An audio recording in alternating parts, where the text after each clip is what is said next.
Welcome back, guys. Welcome back. Happy Thursday, May 1st, guys. May 1st. Thank you for tuning in. Thank you for sharing out. Thank you for liking the stream. We appreciate you all. We can't do it without you. Let me give a shout out to some of the folks in the chat. Old Uncle Bill's in the house. That means we can get going, guys. When old Uncle Bill's not in here, we can't get going. Thank you for being in here, old Uncle Bill. Trina, what's going on? How are you doing? Cade in Texas, probably out there trucking along. How you doing, Cade? Let's see who else we got. Rockstar. What's up, brother man? Sorry to hear that, brother. Bev A. Mayday. And your granddaughter's 33rd birthday. Yeah, you know what Mayday is actually? What's being celebrated is a communist holiday today. They're going to be out all over the country celebrating what they call May Day, Workers' Rights Day. Thank you guys for tuning in. If you could share it out, hit that like button as you're coming in. We appreciate it. We got 15 in here, and let's see how many thumbs up. Only 2. Hit that button, guys. Hit that button. At least that's what it's telling me. Could be wrong. But yeah, we got a lot of stuff to talk about. And some of you guys, probably old Uncle Bill is going to be the happiest because we got some video of Kamala Harris, her comeback tour. So we're going to talk about Kamala Harris going on last night. We're going to talk about Stephen Miller, just an epic display today from the White House press briefing room. Stephen Miller was epic. Also, Tulsi Gabbard came out with some stuff about Fauci and COVID and how they're working on releasing some more details. That'll be interesting, as well as more proof that the Biden administration under Mayorkas and HHS and everyone else was releasing sex offenders that came across illegally into the United States. They were releasing them into your neighborhoods, which we already knew about. But now it's actually coming out in paper. That will be interesting. So we got a lot of stuff. We got some more just horrible things that are happening in our schools. We got some board meetings talking about some of those pervert pedo teachers, and we're going to get into all that today. And I don't know yet if we're going to have a second show. I was thinking about going and having some fun. And you know what I mean, fun. I don't know if I'll live stream it, but I'll definitely get some video at one of the May Day rallies where the communists will be out today in Fresno. So I was thinking about flagging up the car with the Trump flags and just driving around honking and waving, just seeing how triggered they get. But we're going to be doing all this today. And again, don't know if time will permit for us to do a second show. So you better enjoy the first show. Man, I don't know if any of you guys seen this yesterday. This was bad. What was it? At PNC Park at a Pirates and Cubs game, a guy completely fell out of the stands. It was like a second floor, probably, I don't know, what is that, 30 feet up in the air? And I want to show you this video right here, see if you guys can see this. So this was, you know what? Let me do it in order. I put the wrong video first.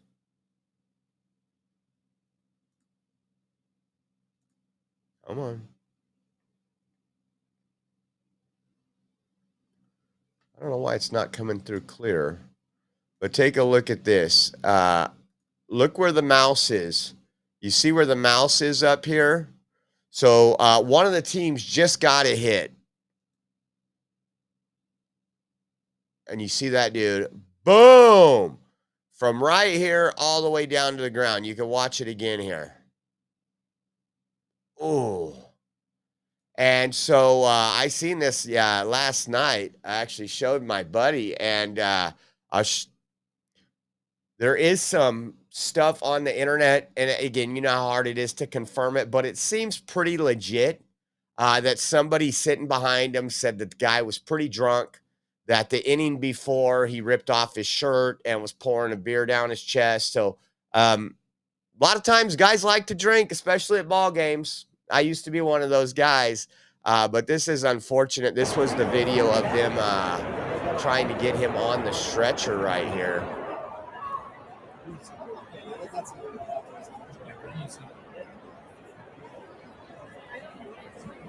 We were all focusing on the playoffs. I thought it was about flames.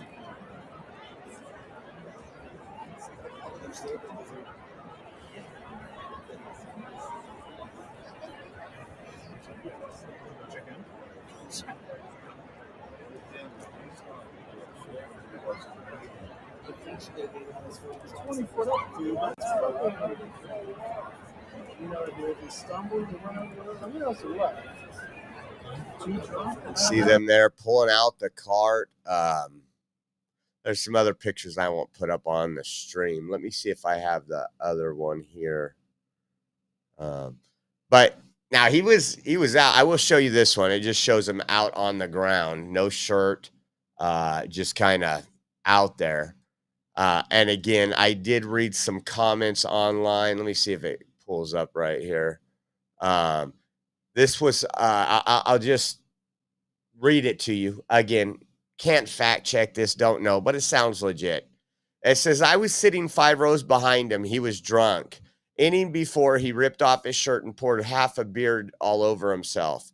He jumped up from the seat when the Pirates got a hit. He jumped up so quick while being drunk, he literally propelled himself off the ledge. He didn't do it on purpose, and no one pushed him. He was there with his girlfriend, a friend, and another lady. The friend ran onto the lower deck in center field and jumped on the field. And that corroborates everything we see in video. So prayers to that guy. You know, the only thing, I can't find an update on his health. Here's another video I wanted to show you. This one was from behind home plate. You see him right there? Boom. Take a look again. He jumps up. Yeah, there's nobody behind him.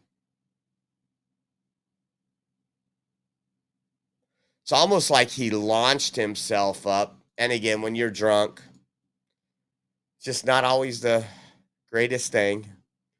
Maybe one of the good signs is when you are drunk, if you ever notice in DUI crashes, there could be a head-on collision and the drunk driver always survives. Not always, but you know what I mean. They can kill 4 passengers in another car, but the driver survives because of how relaxed their muscles are and how they're not tensed up and everything else, which causes less trauma on the body. So let's pray. Let's pray.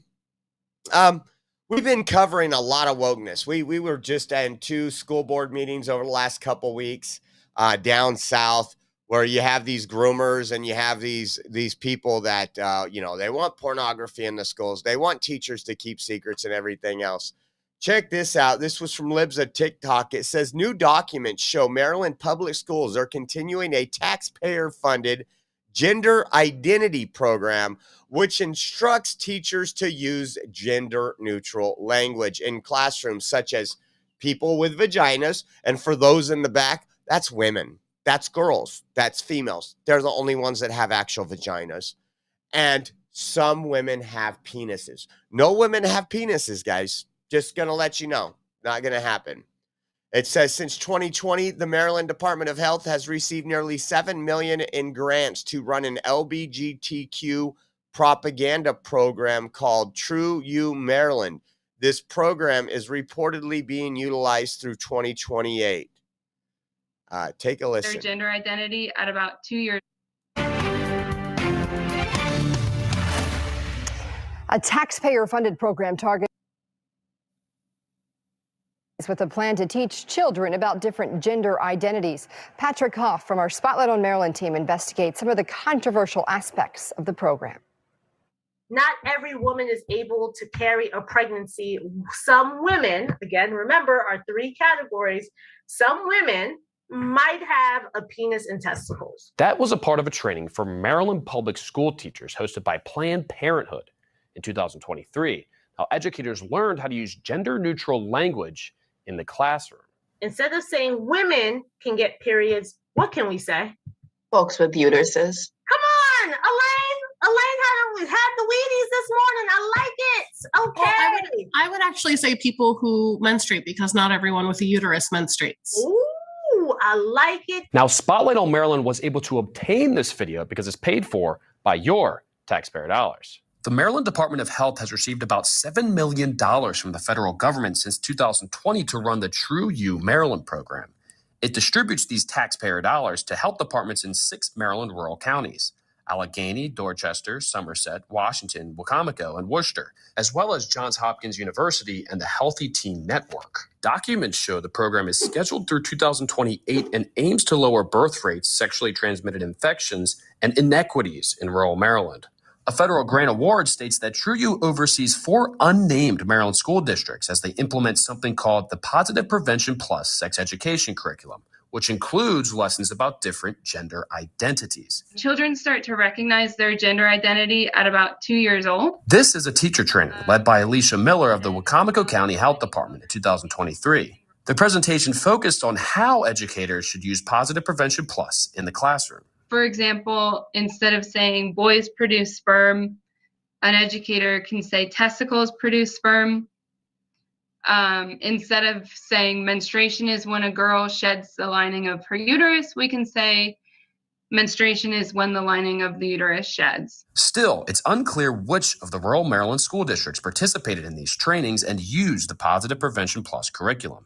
None of the 6 counties confirmed that TrueU resources were required in their schools. Other presentations we obtained from the TrueU program instructed teachers on how to promote, quote, fat pride. But what we really want, again, we want to prevent our kids' first diet, and we want to foster their own ability to maintain their intuitive eating skills, because we want them to eat without guilt, without rules, without restrictions. The Maryland Department of Health did not respond to the following questions. Who participates in TrueU? Were these trainings required for teachers in participating counties? Is there a policy requiring teachers to use gender-neutral language? The TrueU website removed the list of its partners after our initial report about the program last year. Now, we'll continue to investigate who participates in TrueU. Now, do you really think this is a great use of tax dollars, guys? I mean, I don't even have to ask the question, but I am beyond sickened by, the same party that tells you to trust the science. Well, the science says males cannot have periods. I see some of the craziest TikToks going around about a male who's transitioning that had his first period, and I'm like, oh my gosh. This is a severe mental illness. These people need severe help. I hope they get it. I hope they get it, but it is a little bit concerning.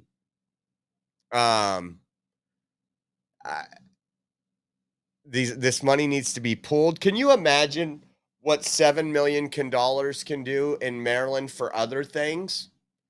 I'm sure there's classrooms that are overcrowded. I'm sure, I haven't looked at Maryland. Let me pull up Maryland, something really quick.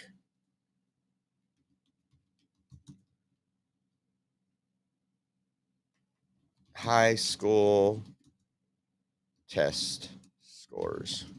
Let's see where they're testing. Overall, 48.4% of Maryland students were proficient in ELA, and only 24% of high school students in Maryland are proficient in math. First thing, you need new math teachers, but we know how tenure works. How about we use that $7 million and say, we're going to hold you back in 9th grade, 10th grade, whatever grade you're in, until you can pass the math. And so what we've done is we've now allocated, we have actual people that want to become teachers, they're college students. We're going to pay them a little bit of money to tutor you in the evenings or after school. Like the left's big on after school programs. That $7 million could have went to that. I cannot believe that they were only 24. That means 1 in 4 students. 1 in 4 students know how to do math proficiently. And That seems pretty important to me. Pretty important to me. Again, they don't ask a whole lot of, if you guys remember high school math, they don't ask a whole lot like out of you. You're not like in advanced calculus or trigonometry or anything like that. But they can't do math, but they could tell you that boys can have periods. I don't think it's enough. Like, these people should be in prison for doing this, and it's disgusting. How about this one? Big scandal unfolding in Manatee schools. A mother alleges a male teacher sexually groomed her daughter. He reportedly wrote letters to her saying he loved her, locked himself in a room with her alone, and had inappropriate text conversation. The teacher resigned amid the allegation. The mother is calling for consequences and accountability. Listen to this. Repeated violations of student boundaries. As a parent, an advocate for student safety, and a concerned member of this district, I am speaking on behalf of my 11-year-old daughter in the picture. I am deeply troubled by the decision to allow my daughter's 5th grade teacher at Beatty Gullet Elementary School to resign rather than to pursue termination. This teacher engaged in serious and egregious misconduct involving my daughter and other students at Beatty Gullet Elementary School. His actions included inappropriate, unwanted physical contact, repeated violations of student boundaries, including a grooming letter, harassing post-its, forged office documents, misuse of school technology and cell phones, including airdropping photos from students' cell phones without their consent onto his, and video recording my daughter running at recess with no educational purpose. Other acts of harassment and documented emotional, psychological manipulation of vulnerable children. These were not isolated incidents. They were sustained violations of the most basic teacher standards of trust and safety. In my hands, I have a copy of the 2-page handwritten textbook grooming letter that was written by this teacher and given to my 11-year-old daughter while she was simply trying to attend PE. I am speaking to all of you, not just as board members, but as a mother, a parent. How has this district and board protected and vindicated my daughter or any of the children affected by this teacher? I ask you, where is the district and the board's transparency? Where is the accountability? With the permission of the district, a guardian at Beatty Gullet Elementary School reviewed surveillance video and flagged a video which showed that this male 5th grade teacher led my 11-year-old daughter into his classroom and spent 45 minutes alone with her while the rest of the students went to the library for their specials on Valentine's Day. The guardian reported the incident to the district on Friday, April 11th. To date, we have not been notified of this horrific incident by anyone in the district or on this board. Superintendent Wysong and Mr. Choate, do you know what my daughter went through behind that door? She is my daughter, and I still do not know the answer to that question. My daughter has been deeply emotionally affected by this situation. She has nightmares and wakes up having cried in her sleep. This teacher stole a piece of her innocence, and the district and the board are allowing a resignation. That was not your choice to make alone. It should have been ours as well. Termination was and remains the necessary and rightful response. Our children deserve a school district and board that places the safety of children above administrative convenience. I urge this district and board to reflect deeply on how this was handled, not just for my daughter, Grace Mitchell, but for every student in the district who deserves to be safe, protected, and heard. That is absolutely disgusting that school district allowed him to resign. 11 years old. Wow, I remember, like, I'm just going back to when my daughter was 5th grade. I still remember her teacher. Her teacher was excellent in 5th grade, probably one of the best teachers she had. I still talk to him today. Good Christian man. I couldn't imagine how innocent my daughter was, how innocent every child is at 11 years old. And then this sick pervert, I'm sorry. This is going to lead to vigilante justice. Now, I don't know where the girl's father is. I don't know if it's a single parent home. I don't know if it's a divorce. I don't know if her father passed away. But eventually what you're going to have is a father, and it's going to become common. A father finds out about this, and the father's going to be in a little locked room with this pedophile. There should be not only the school district, the police department should already have charges against this groomer and pedophile.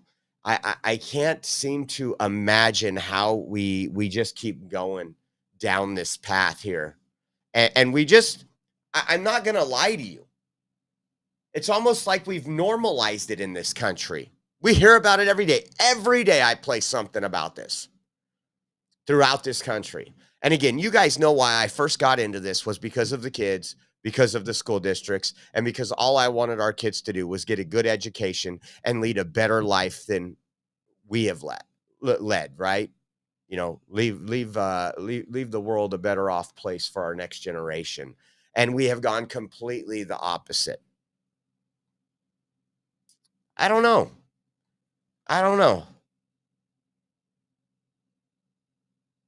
I want really bad things to happen to that teacher. I ain't gonna lie to you. It's sickening.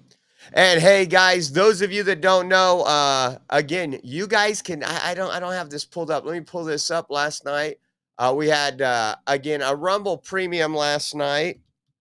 And it was a lot of behind the scenes stuff. If you go to it, and if you go to it right here, I'm going to pull it up for a second because I am a Rumble premium. But if you look, hold on. Let me go back. If you look at these right here, some of them say premium on there, premium only. Last night, we did a special. It was Who is Texas RW? Who is Christina Mansfield? And who is Maria Lethal Garcia? We had a lot of pictures and a lot of behind the scenes stuff with Texas RW. I mean, when he sees it, he's going to be like, how does his team get all this stuff? So again, if you guys want to join Rumble Premium, we appreciate it. And we will be doing some shows Rumble Premium. But the majority of our shows will be on all the platforms. But I just want to thank you all. Want to thank you all for tuning in last night. It's fun little live. Check this out. Speaking of Texas RW, it's like they cloned this man. Maybe I don't know. It says, listen to this lady. This is insane. As far as I'm concerned, you randomly kidnapping folk and you throwing them out of the country against their civil rights, against their constitutional rights. And frankly, how would they,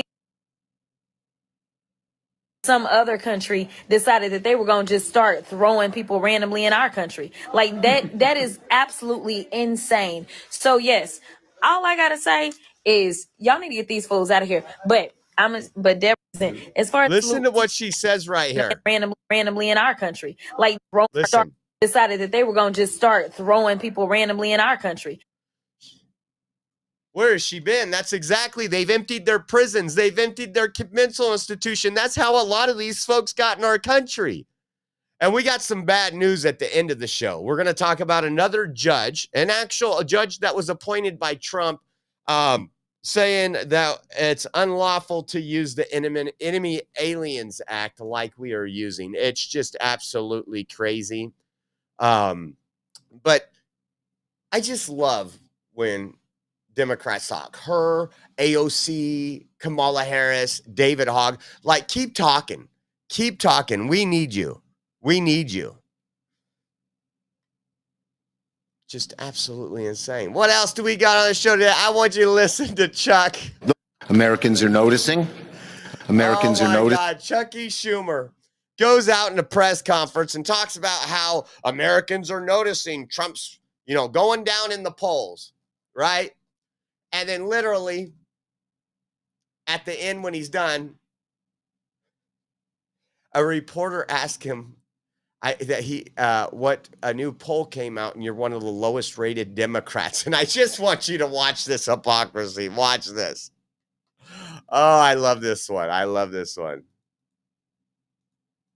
Americans are noticing.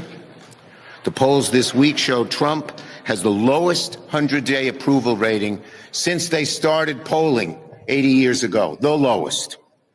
Even worse, 72% of Americans think it's likely that Trump's handling of the economy will walk us directly into a recession. People who hate what Trump is proposing. Yes. There's a poll out today that has your approval ratings lower than any other congressional leader at 17%. Are you concerned that you may be a liability for your party? Polls come and go. Our party is united. We're on our. He just started. The whole conference is about a poll about the approval rating of President Trump at 100 days in office, and I want you to just look at him and listen to his face right here. Watch this. Who hate what Trump is proposing. Yes. There's a poll out today that has your approval ratings lower than any other congressional leader at 17%. Are you concerned that you may be a liability for your party? Polls come and go. Our party is united. We're on our front foot. We're stepping forward. Oh my gosh, dude, this is in the same press conference. It wasn't like a different press conference or anything like that. This is absolutely hilarious. That's one of my favorites for today because it just shows the hypocrisy. It just shows the hypocrisy. I thought that was great. So there's been some things going on at UCLA a little bit. I guess last night they tried to show the documentary, The Encampment. That's the documentary that they made about, remember when we were in UCLA and there was explosions and bangs? We were down there live. They took over a part of the college campus. They defied police orders. They assaulted people, just all kind of things. Well, so there's some rules to abide to. They don't want another encampment showing up. So, look at this. They went to go play the film there, and look what happened. And especially ours at UCLA. And especially ours at UCLA. So this is, let me pull it up a little. So this is all the masked jihadist supporters out there. They got a little projection, a TV monitor, which was not permitted by school, especially with everything that's going on. Oh, where'd it go? Hold on. Turn this up. You see. I lost it. It closed the page on me. Every once in a while it does that. There we go. Police! Then the cops came in that, and they're finally taking action instead of waiting weeks and months.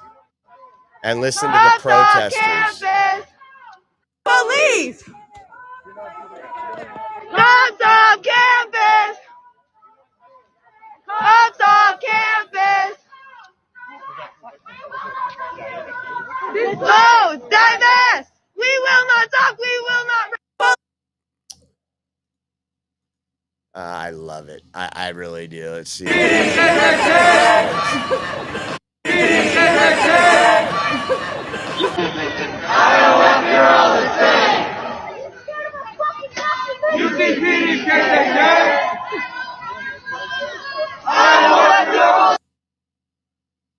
UCPD is KKK. Only if these folks knew about the KKK. Again, this is what I mean. When you just destroy something, like the KKK was not a good thing, but you're comparing them to a good thing, which is officers trying to do their job.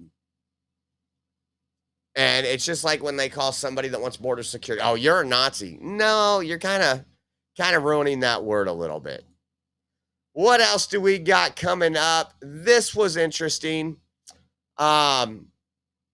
Republican, as it says, this is a new low. California Dems, this was from April 23rd, just passed a bill to force early release of convicted murderers, rapists, and child molesters.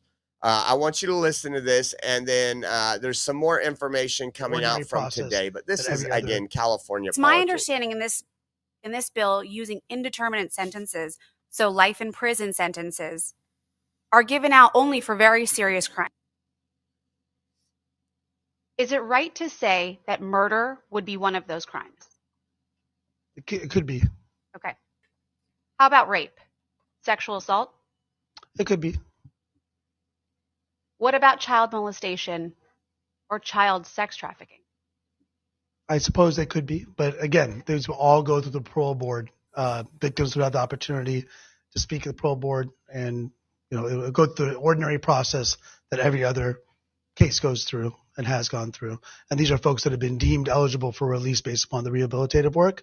And just because of this discrepancy in how credits are calculated, are not being released, even though they had the recommendation to do so. And it's a very small number of people that actually get to the point of even getting a hearing, let alone being recommended for parole.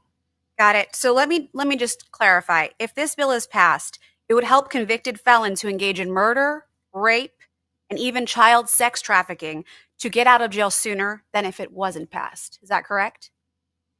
I'm not sure that all those crimes are covered here, but I will point out again that it has been the practice of CDCR for several years to allow people to participate in rehabilitative programming, which encourages not only their rehabilitation, but greater safety to the community and a more peaceful environment within the correction systems, greater safety for staff and other people who are incarcerated.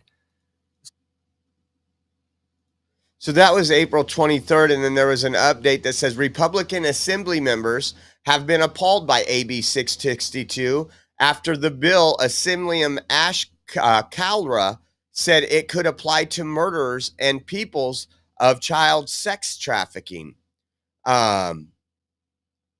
This is beyond, and it says, this was from yesterday, it says Republicans tomorrow, so today, will try to add the automatic felony for buyers of the ages of 16 and 17 years old. Remember, we've covered this earlier in the week, that Democrats pulled this. What was it? AB?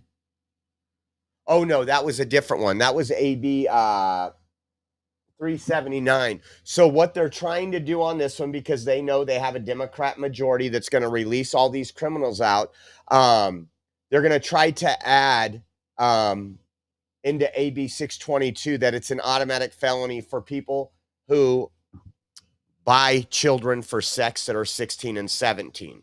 Because right now, Democrats are like, well, 16, 17, that's a slippery slope. No, it's child rape. These people are being sold. And it's disgusting. I don't know how Democrats do this. It says the bill allows criminals serving a life prison to get early release with good conduct credits. Think about that for a second. What's the point of life in prison if you don't get life in prison? And for those of you that don't know California politics, I can't remember what year it was. We're in 2025. So 2018, 2020, we voted because Gavin Newsom and the Democrats stopped doing the death penalty. And so guess what they did? They said, we're going to put it to the voters. And the voters voted in California. Let me see what that total was.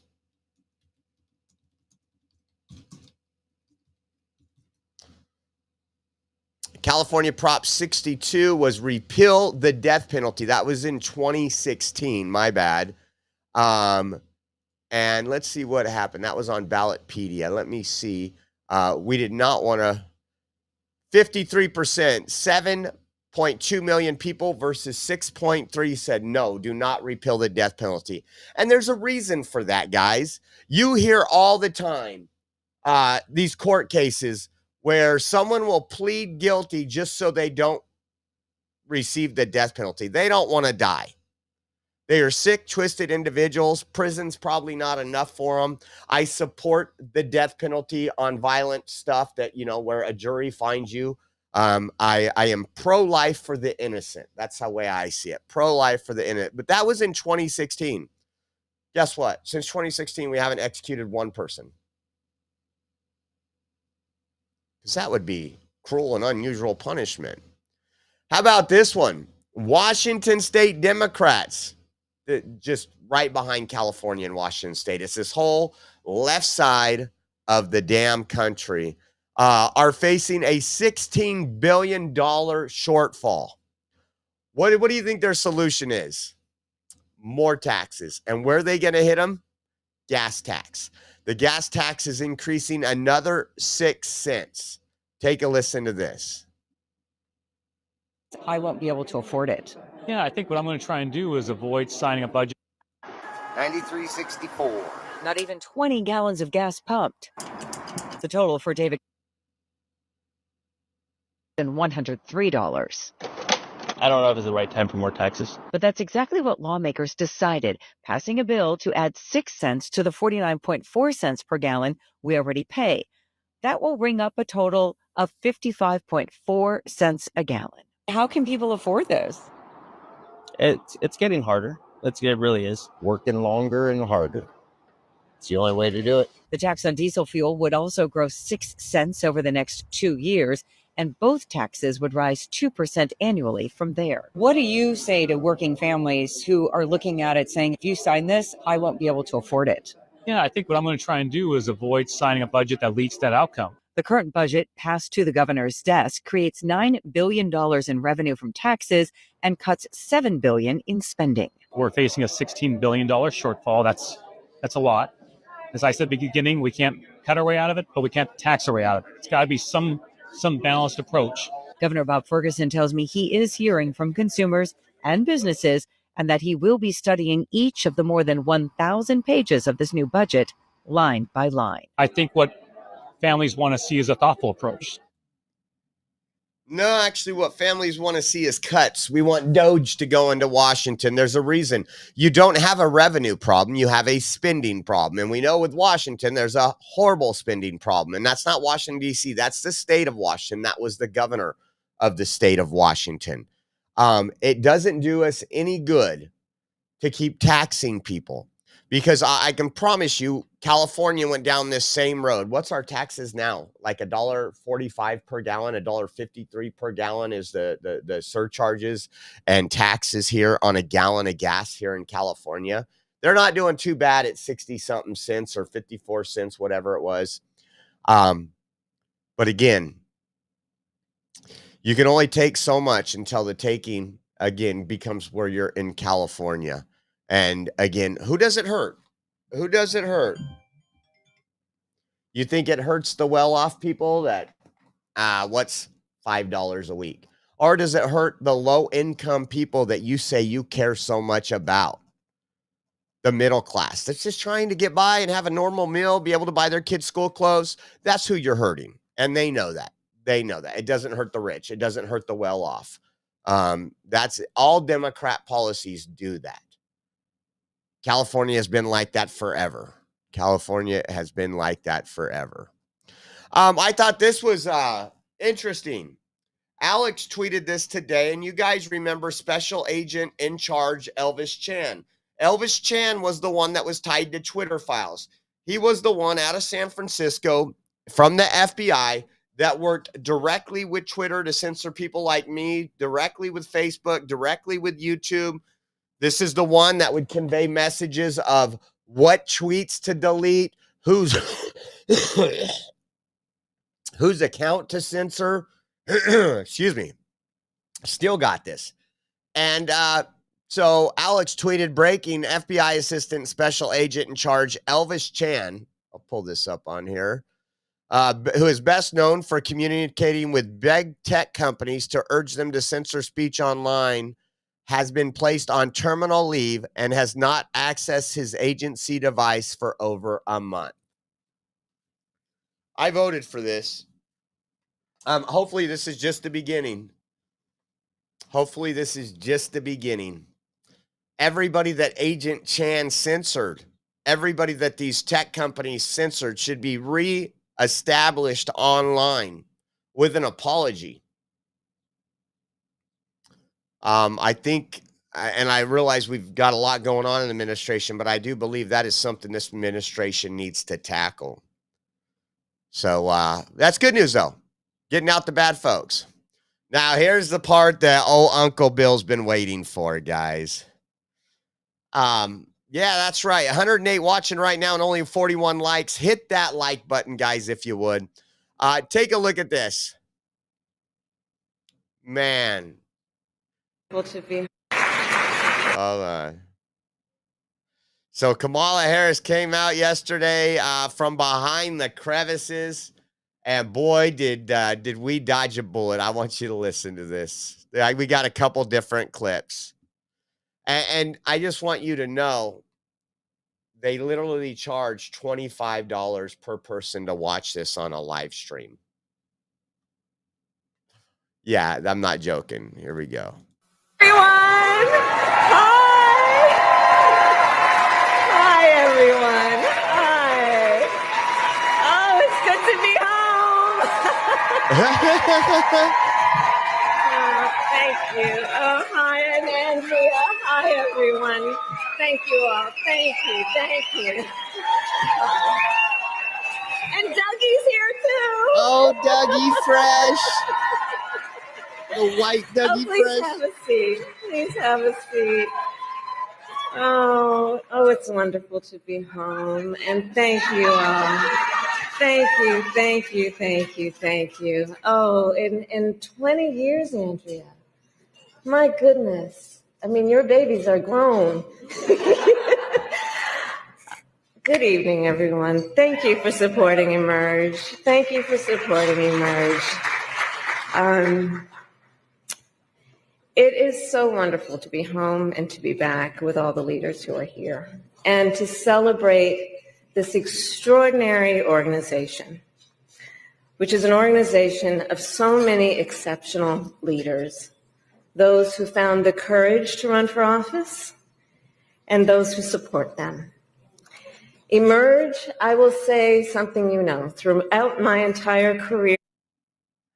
And there's some other momentarily clips we have right here, and then you're going to love what the press secretary and Stephen Miller said about this. So she went through a couple changes last night. We actually, I'm going to allow you guys to see the black Kamala Harris, the pastor, not the Indian one, but the black pastor was back for a moment last night. Take a listen to this. Of Americans who are speaking out to say it is not okay to violate court orders. Not okay. Saying it is not okay to detain and disappear American citizens or anyone without due process.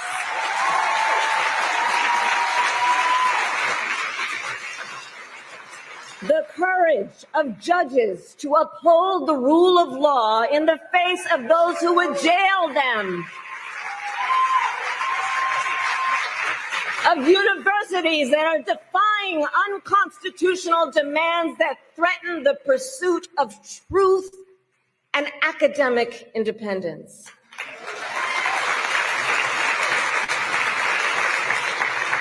And I will tell you, the courage of all these Americans inspires me.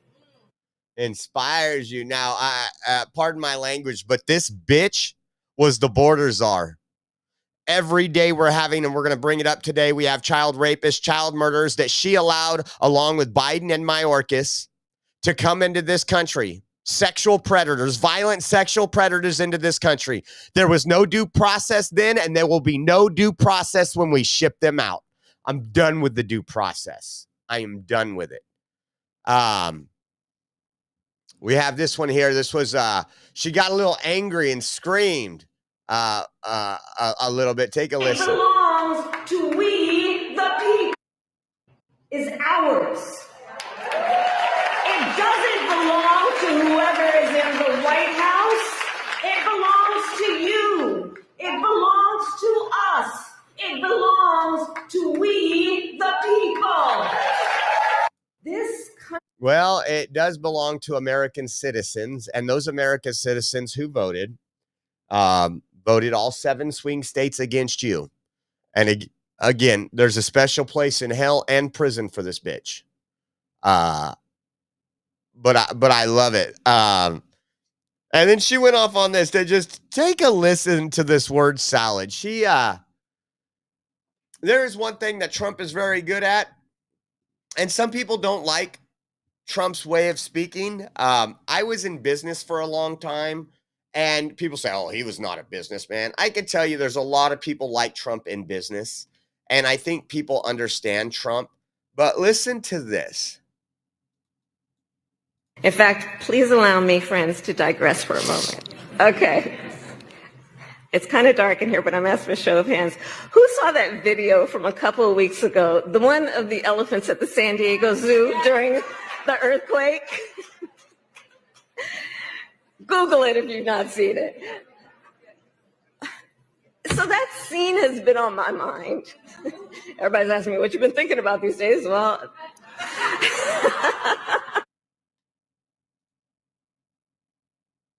we dodged a bullet, guys. We dodged a bullet. Thank God. God bless every single person that voted against her. And yes, there was people that were not voting for Trump that was specifically voting against her. And listen to this. This was from the White House press briefing room today. For your time. Thank you, everyone. And just to add on the Kamala Harris point, I think I speak for. Oh, hold on. Let me refresh. I hate when it does this.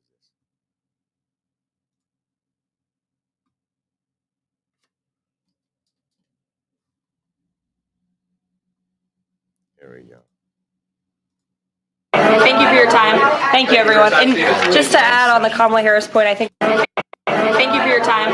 Thank you, everyone. And just to add on the Kamala Harris point, I think I speak for everyone at the White House. We encourage Kamala Harris to continue going out and do speaking engagements.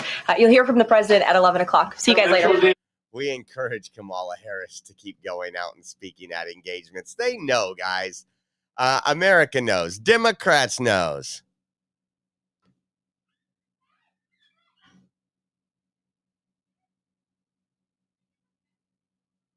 Ooh, sorry. Sounded like the dogs were fighting outside. Scared me. Stephen Miller had some epic words. We're going to play a couple of Stephen American people Miller's comments today at the White just House how blessed we are. Last night, Kamala. He has some words about Kamala Harris. Major speech after losing the election. She attacked Trump personally, attacked the policies. Any comment from the White House on that? Well, I think it was a great reminder to the American people of just how blessed we all are that the leader sitting in the Oval Office today is President Donald Trump and not President Kamala Harris. It was a helpful reminder of just what a travesty and a tragedy that would have been. It would have been the end of America. And it gives me a chance to bring this whole thing home. If we continued on this road of radical regulation, choking off American energy, sending our supply chains to foreign countries, taxing our economy to death, pushing this cancerous woke ideology on our children, ending merit, ending scientific innovation, ending public safety, allowing, everyone goes to the stores these days, everything's locked up, criminals roam free, law-abiding citizens under the previous administration were punished while gangbangers were given red carpet treatment. Democrats, of course, are still giving gangbangers red carpet treatment. And then the border invasion. If those policies had continued, it would have been the end of the American Republic. And the only thing Americans want to hear from Kamala Harris is an apology for joining Joe Biden. And remember, she was the border czar, joining Joe Biden in aiding and abetting the invasion of our country. And we're never going to stop talking about this because what they did to this country is unforgivable. It is an eternal stain on the Democrat Party. Every day we read another story. Every day we arrest another alien they let into this country who raped a child, who beat a woman within an inch of her life, who murdered a mom, who murdered a dad, who trafficked drugs into this country, who trafficked fentanyl into this country, who are responsible for dead and slaughtered Americans. And I don't know what's broken in the Washington press corps, that none of that moves them emotionally. The only thing that gets them exercised is, do we need to have more trials for terrorist supporters? We need to have more trials for gangbangers. We need to have more trials for illegal alien invaders, even though Congress and the Constitution clearly say that you can expel invaders and illegal aliens quickly, efficiently, and properly. Yeah, we got some more from Stephen Miller. He's one of my favorite on the Trump team, to be honest with you. Again, this guy's been at it for a long time. And he's been on the right side of truth for a long time. So before we get into more of Stephen Miller's comments, this one here is probably another one that I don't know who's going to like it more, if it's going to be RW or Uncle Bill, but take a listen. I'm going to start this with an announcement. Next Thursday, May 8th, we are honored to welcome former President Biden and First Lady Jill Biden. That'll be fun. That'll be fun. That will be a blast. A blast. And for you guys, if you're not a member or a subscriber on Rumble, you can become a member for $5 monthly, and it helps us out tremendously. It also makes your screen name stand out. So if you guys want to help us out on Rumble, there is an option to become a member on there. And again, it's only $5 a month. It's a monthly subscription. We would appreciate it, and we would say thank you for doing that. Let's see what else we got. This was interesting. I thought this was coming.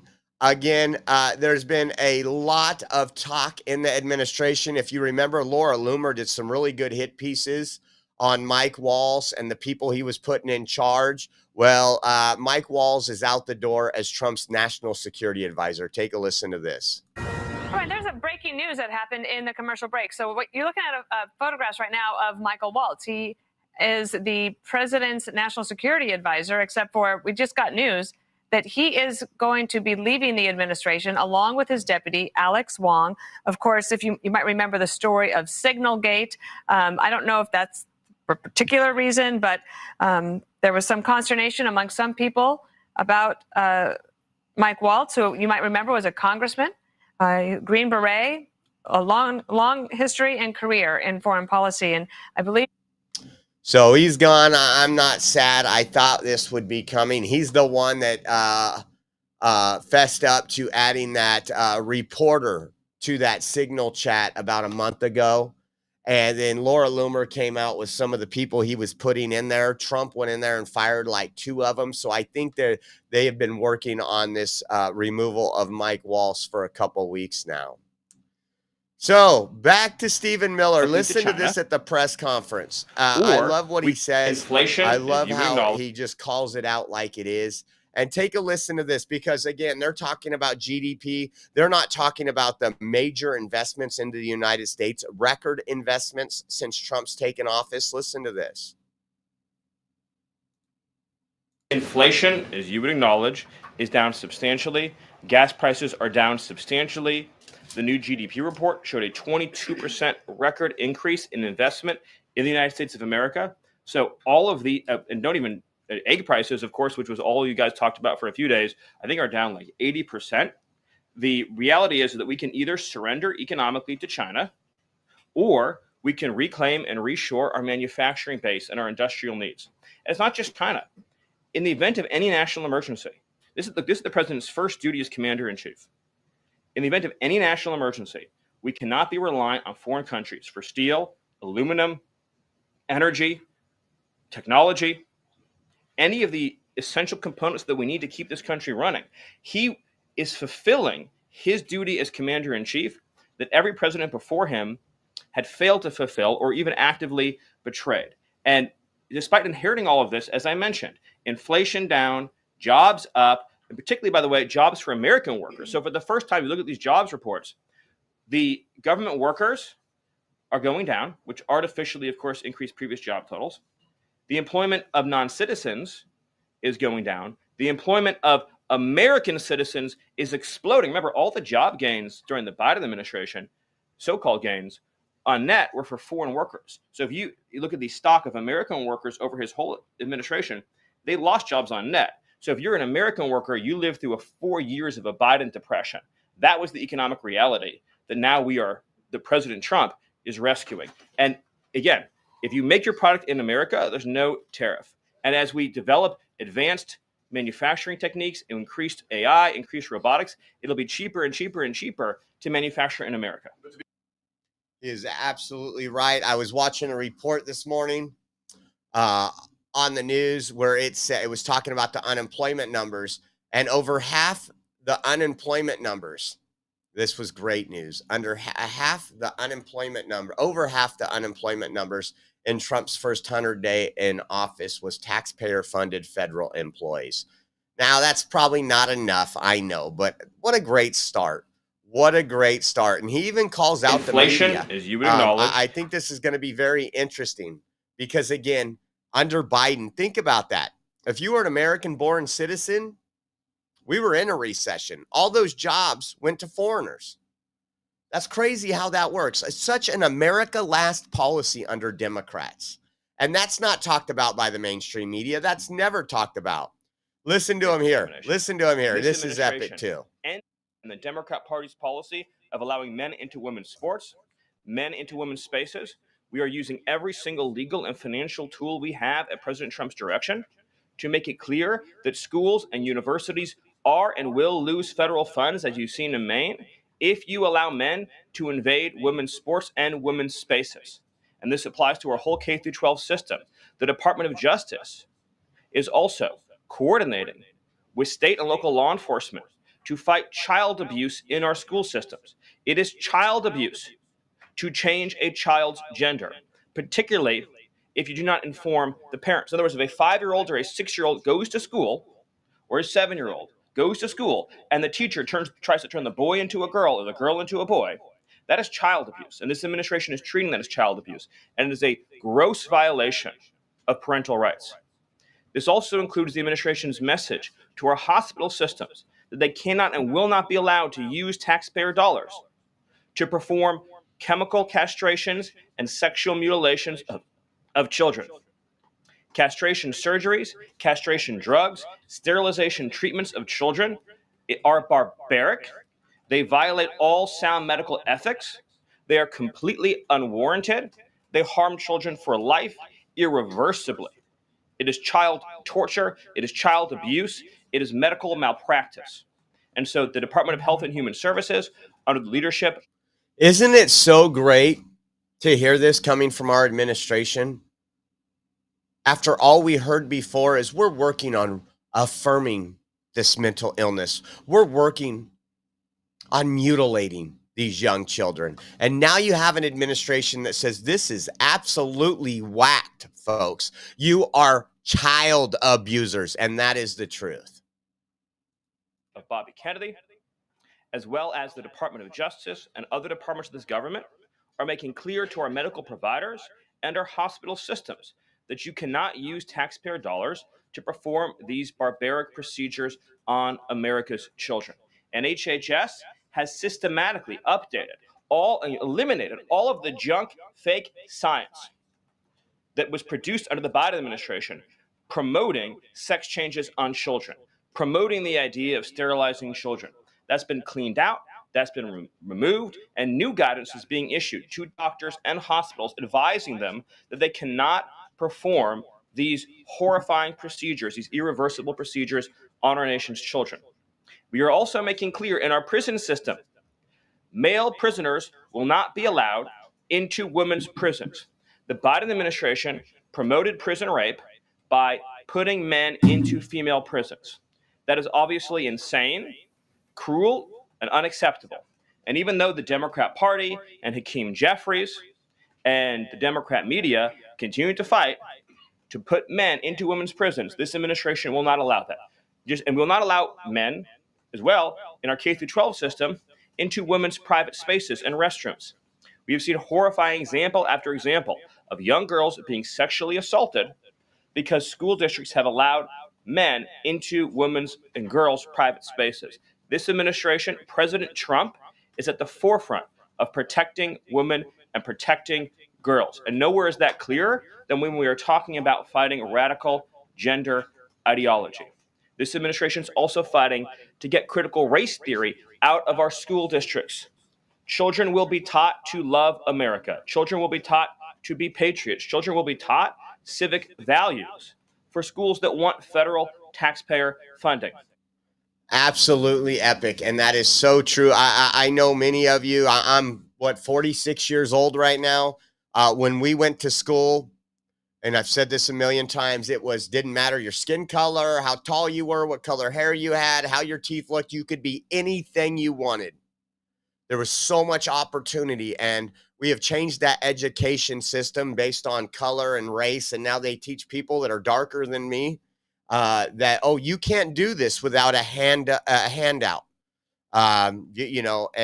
It's just sad. But what's going on here is absolutely epic.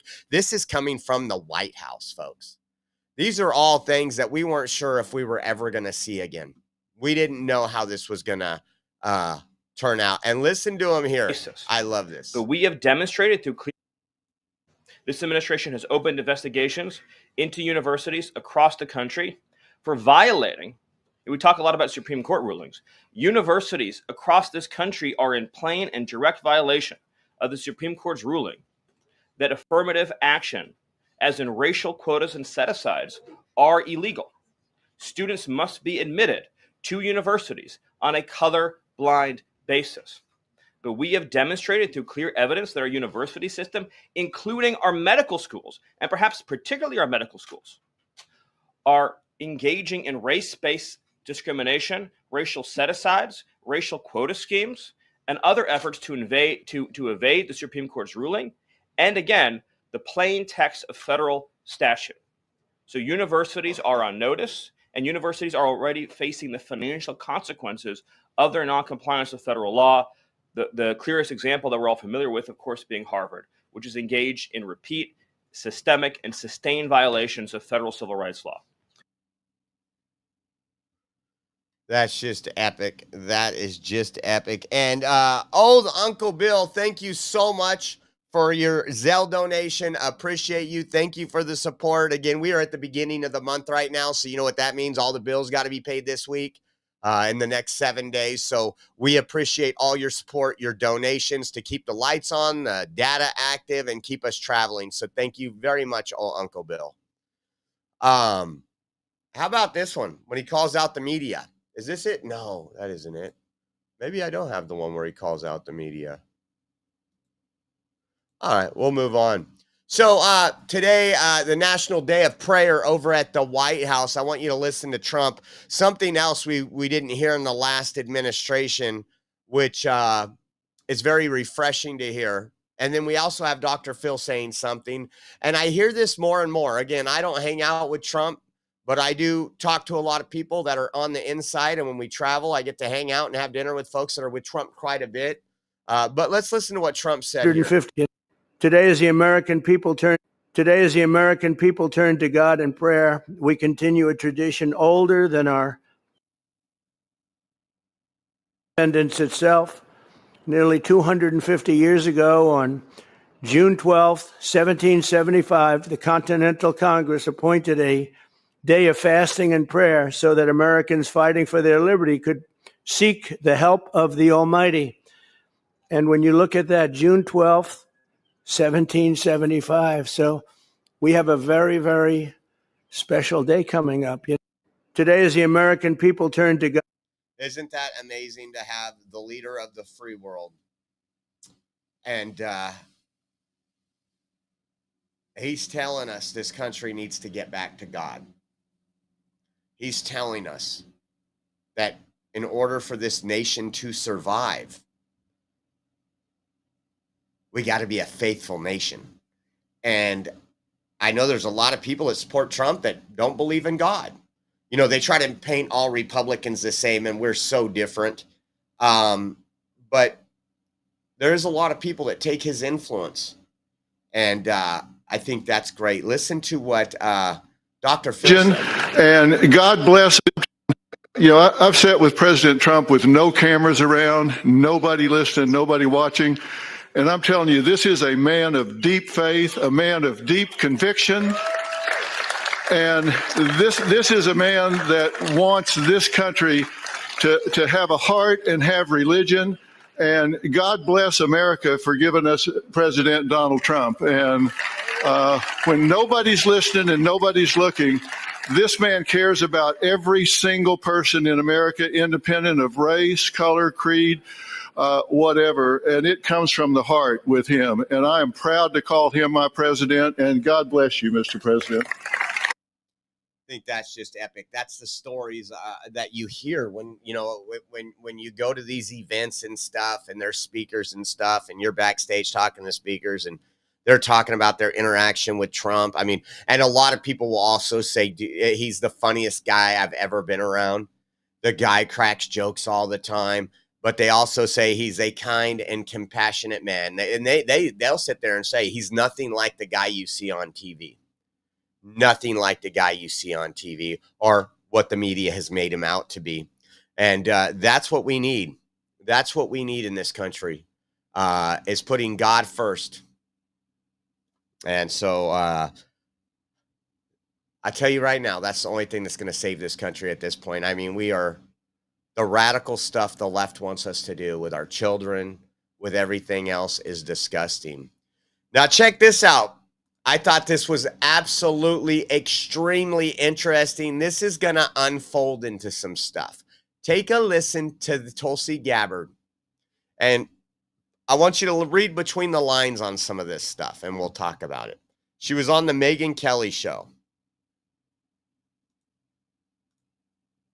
But the thing that we are working with Jay Bhattacharya, the new NIH director, on with, as well as Secretary Kennedy, is looking at the gain of function research that, in the case of the Wuhan lab, as well as many others around, many of these other biolabs around the world, was actually U.S. funded and leads to this dangerous kind of research that, in many examples, has resulted in either a pandemic or some other major health crisis. Well, let me ask you specifically, because we already know that EcoHealth Alliance was partnering with this Wuhan lab to do gain of function research. That's right.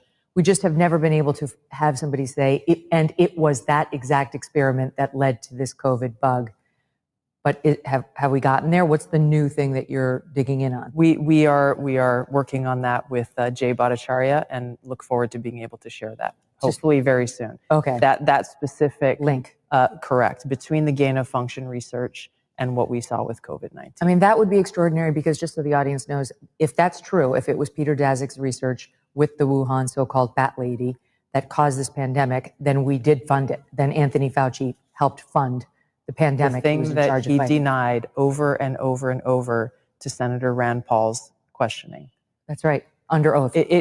Under oath, exactly. So is it any wonder that he sought a preemptive pardon for anything during a certain period of time by President Biden before he left office? And then strong-armed and smeared people like Dr. Jay Bhattacharya, anybody who came out and said, I don't know if that's natural. This actually smacks of lab.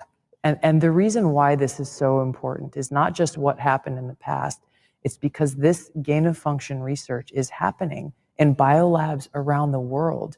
I got attacked, and I think you saw this. We've probably talked about it on your show before, when I warned against U.S.-funded biolabs in Ukraine when the Russia-Ukraine war kicked off, for this very reason. Who knows what kinds of pathogens are in these labs, and if released, could create another COVID-like pandemic. And for that, I was called a Russian asset. You're, trumpeting Putin's talking points, all of this nonsense, simply for speaking the truth and stating facts that, by the way, are still on U.S. Embassy Ukraine's website today about how the U.S. has funded these biolabs in Ukraine.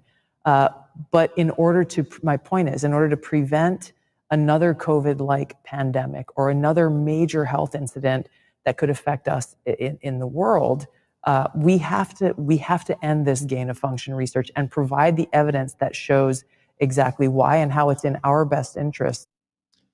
So she mentions one thing is the preemptive, how he sought out a preemptive pardon with Fauci, with the gain of function research, including in Ukraine. And this is going to prove that things we already know, but that Fauci lied under oath. I I don't know how they're going to work this, but I do think there's going to be a little justice. Maybe not what we want to see, but everything that those conspiracy theorists talked about and the evidence they had is now, once again, not a conspiracy theory. So we're going to follow up on that. I know they're working hard. If you go to the new COVID website on the White House, you'll see a lot of new information in there. More information that comes out. Remember, we just had Kamala Harris talking about, this is our country. Well, she tried to make it sexual predators and illegal alien country. This was released by Brianna Morello. Look at this. It says DHS knowingly released convicted sex offenders into the U.S. under the Biden regime's leadership. The agency required sex offenders to register for a sexual deviancy counseling program and to register as a sex offender within a specific time frame. These forms were to be filled out before their release.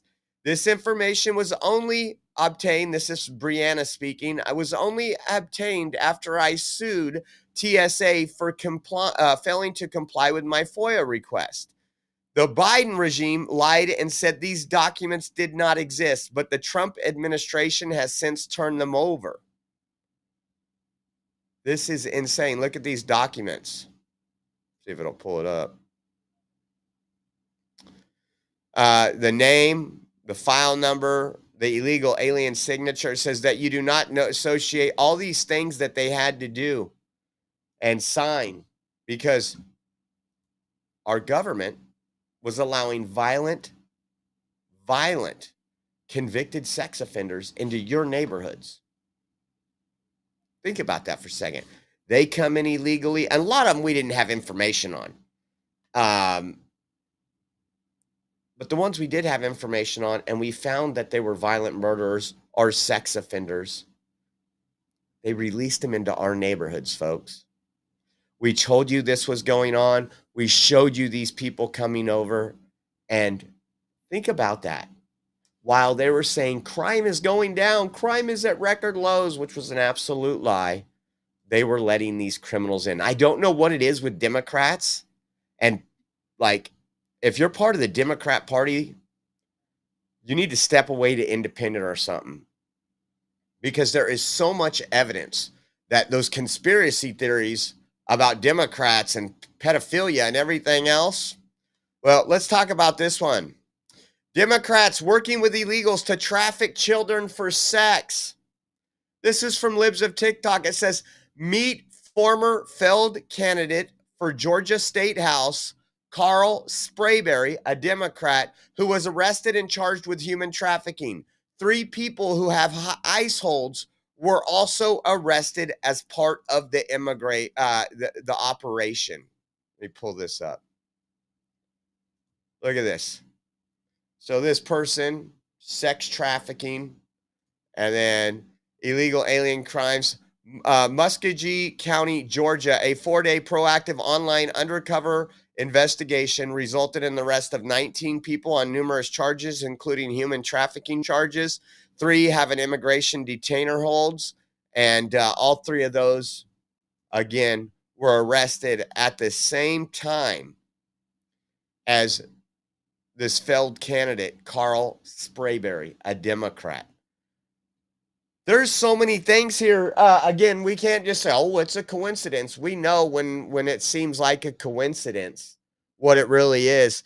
How about this, guys? How about this? Again, Democrats are still fighting for the MS-13 gang member in El Salvador as of today. I seen some video.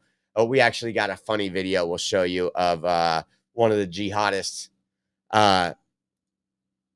ICE arrested Francisco Batista Mora, a Mexican citizen who's in our country illegally. He was previously convicted for sexually abusing a minor. All day long, right? All day long. What's this one? Fernando de la Paz, a Cuban national who's in our country illegally, was just arrested for shooting and killing a man in Texas. He was under FBI investigation for a credit card skimming scheme. He was also involved in another murder case.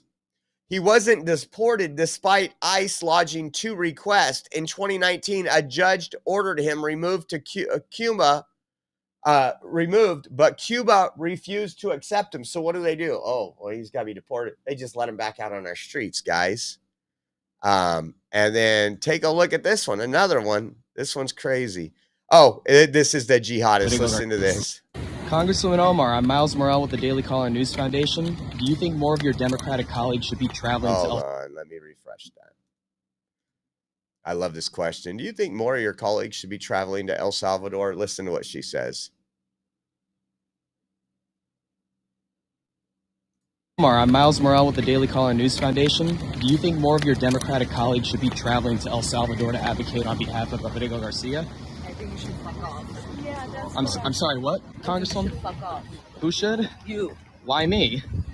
We're not taking any questions right now, but here you go. Yeah, thanks. I think you should F off. They know how bad they're looking and how bad this continues to plummet Democrats' numbers. The photo op with margaritas? Really? You thought that was going to go well? No, it's not. I think they need to ask her every day. And then listen to this. This was also from earlier from Stephen Miller. Listen to how he calls out the press. I moved this over to this because it does have to do with border and MS-13. Take a listen. On the state of our media and many of the outlets represented in this room, that you obsessively try to shill for this MS-13 terrorist. Well, no coverage occurred in your papers about any of the Americans that were raped and tortured and murdered by the illegals that Biden was importing into our country. You talk about due process. The Biden administration made the decision to give extensive due process to 2 trained Nicaragua terrorists that were apprehended at the border just a couple years ago. They were 2 gentlemen. They were from Venezuela. They were members of trained Nicaragua. The Biden administration Border Patrol apprehended them and made the decision to provide them with extensive due process, put them onto a program known as supervised release, and put them on ankle monitors so that they could go through a lengthy legal judicial determination as to whether these legal aliens who had just set foot on U.S. soil might want to live in the United States for the rest of their lives.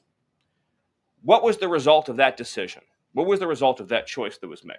Those 2 men kidnapped a young girl named Jocelyn Ungary from her family. They beat her. They sexually assaulted her. They tortured her. They stripped her. They murdered her, and they dumped her body. That is what the Biden administration's policy was. Most of your papers never covered her story when it happened. To the extent that you covered it at all, it was because President Trump forced you to cover it by highlighting it repeatedly over and over again. He had to shame you into covering it.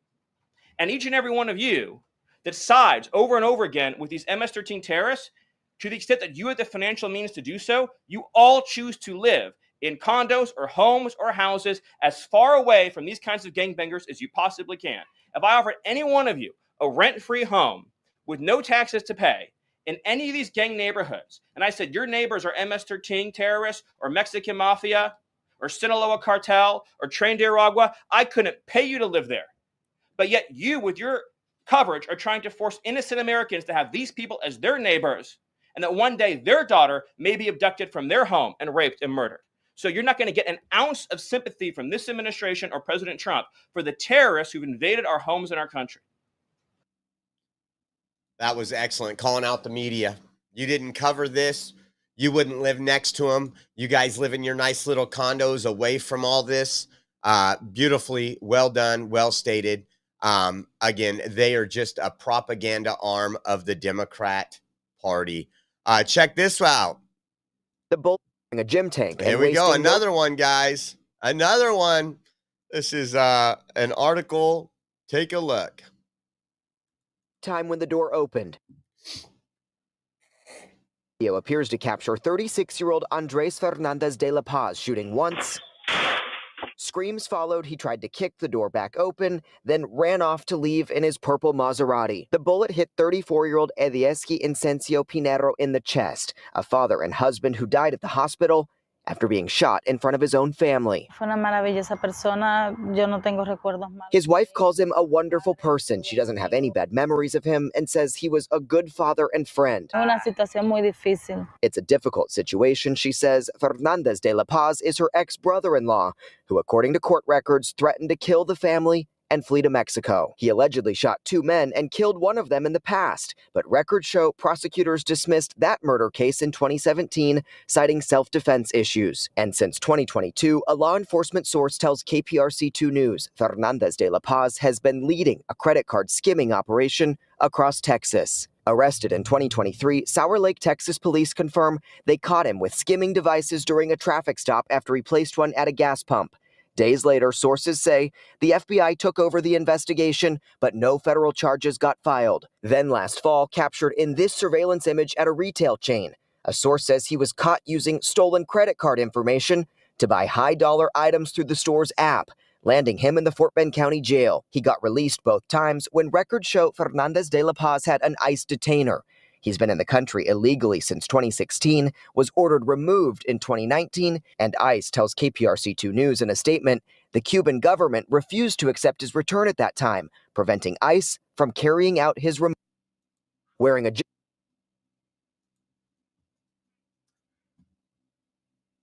Good thing we have the El Salvadorian prison for scumbags like this.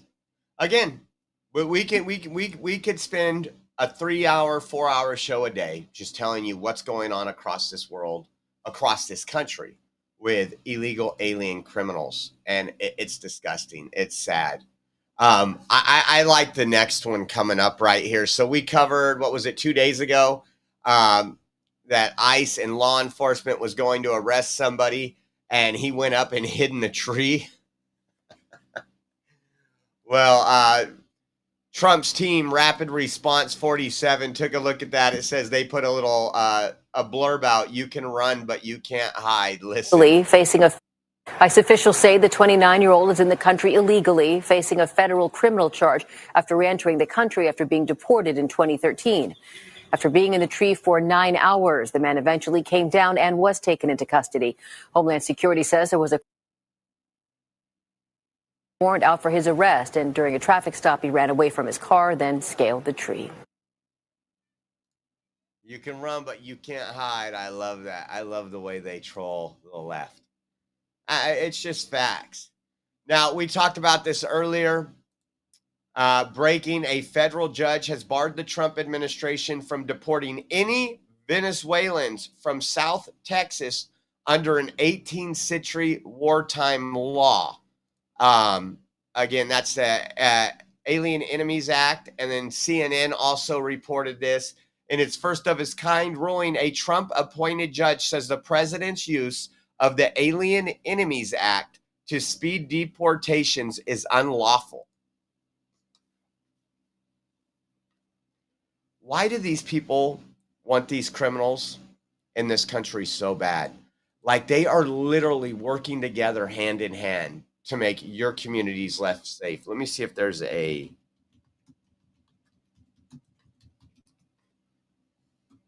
video on this.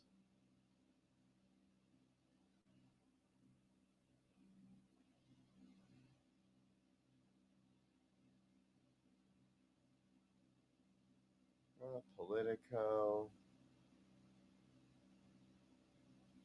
That's just incredible. This is all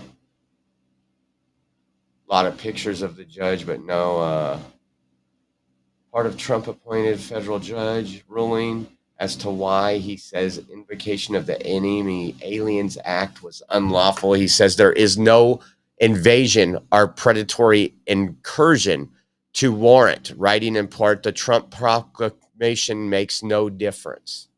So there's no invasion, guys. We didn't have an invasion. We don't have over 20 million illegals that crossed into our country illegally.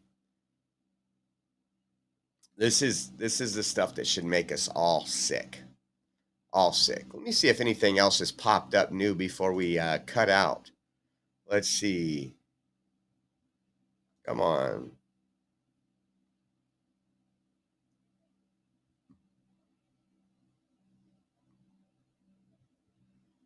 Oh, look at David Hogg. I seen this CNN thing. We didn't play it. I didn't know if we would have time. But CNN said, did a poll just recently, who would be doing better job as president right now? This is a CNN poll. Would it be Trump or Harris? You'd think Harris would win, right? Because Trump's doing such a horrible job. Trump won. And David Hogg says when the president is crashing the economy and disappearing people and voters still have a higher approval of him than us, it's far bigger than just a messaging problem. Listen to this. Know exactly what she would have done. They still went for Donald Trump. Okay, who would be doing a better job as president? Guess who comes out on top? Within the margin of error, but comes out on top. This looks a lot like the election result, right? Trump 45%, 2 points ahead of Harris at 43%. 12% say they'd be doing about the same. But this is the key nugget here. It's not just about regretting that vote. It's literally saying who would be doing the better job right now. And Trump continues to score a higher percentage of the vote than Kamala Harris. Democrats aren't taking that well. I mean, they've done 24/7. They're on social media doing these little videos and everything else, trying to get Americans to believe that somehow our prices have skyrocketed, even though energy is less expensive. Gas has gone down. The price of eggs, inflation went down unexpectedly is what they use the term. Unexpectedly came down. Let's see what else we have. Protest. Oh, they got some May Day protests going up. When workers' rights are under attack, what do? Stand up, fight back. Their cultness.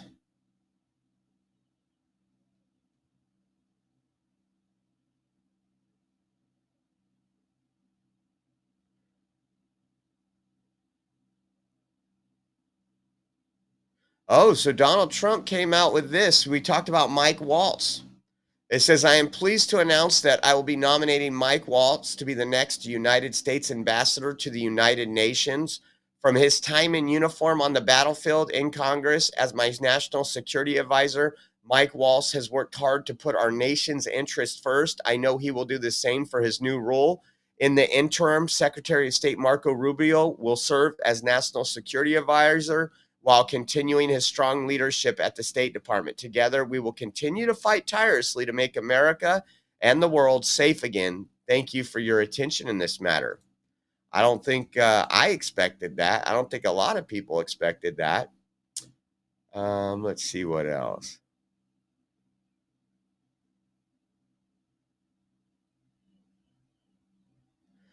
Here's another truth from Trump. It says, alert, all purchases of Iranian oil or petrochemical products must stop now. Any country or person who buys any amount of oil or petrochemicals from Iran will be subject to immediately secondary sanctions. They will not be allowed to do business with the United States of America in any way, shape, or form. Thank you for your attention on this matter.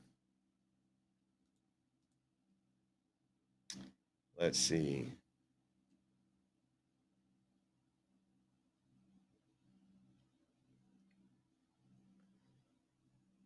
Says the Trump administration releases footage of the ICE arresting a student who was in the United States on an F1 student visa who pled guilty to child porn. He was here on an F1 student visa, then was charged with and pled guilty to child pornography. Now he's going home. Good work. What? Free fall? Yeah, I get off it. I got a warrant. Free fall, right? What? Free fall? Yeah, I get off it. I got a warrant for your arrest.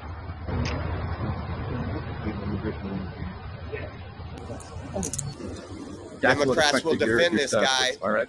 So I'll explain everything to you. All right. The F1 visa student, he was recently charged with 7 counts of child pornography, pled guilty on September 30th, 2024 to 1 count of child pornography. As of right now, I know where he's at, and we're going to bring him in custody because he's removable because of the child pornography. Democrats will fight for that guy. Watch. I don't know why they want to keep those people in our country. It's just disgusting.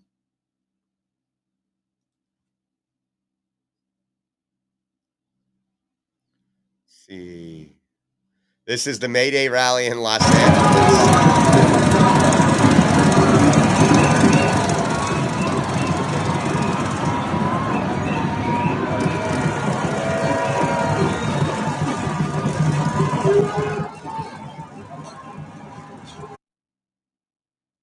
I think Thursday, you think some of them talking about workers' rights would be working, right?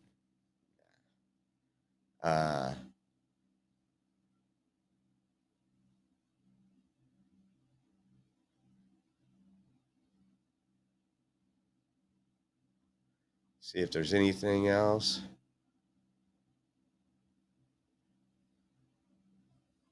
I don't think there's any other breaking stories.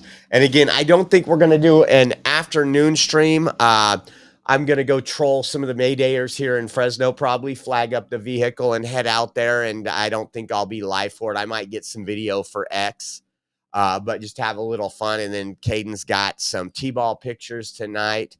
And I got a meeting at 2:00 with our nonprofit. So I want to say thank you for all you tuning in. Once again, we are at the beginning of the month. If you guys want to donate, we appreciate it. We could use it right now to get all the data bills and everything else paid off. Thank you, Old Uncle Bill, for your donation earlier.